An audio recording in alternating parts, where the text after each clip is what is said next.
Thanks for reading the Bible with me. We are working our way through the book of Luke and just reading a short passage and talking about it.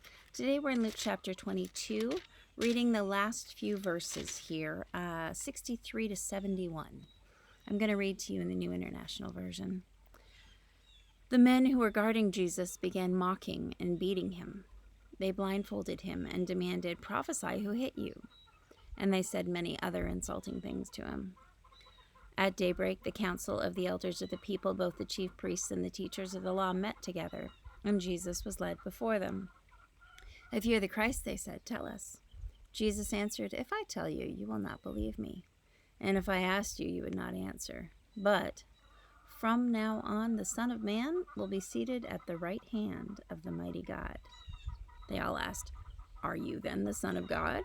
He replied, "You're right in saying that I am." Then they said, "Why do we need any more testimony? We've heard it from his own lips."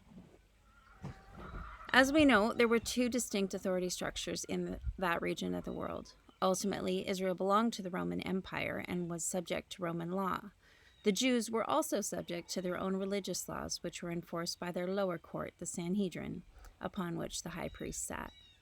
At this point in the narrative, Jesus is in the custody of the Sanhedrin guards, who seem to delight in abusing and mocking him. Funny how men who had been reduced to scheming behind closed doors for fear of the crowds are emboldened to hateful, puerile behavior when they're safely out of public view. It seems they spent the night beating on him for their amusement while they waited for the council to assemble. When court was finally in session, they asked him if he was the Christ, meaning, was he the Messiah? You will notice here and in the coming verses that Jesus has no interest in being exonerated or set free. He makes no effort to escape what's coming. He isn't there to plead his case.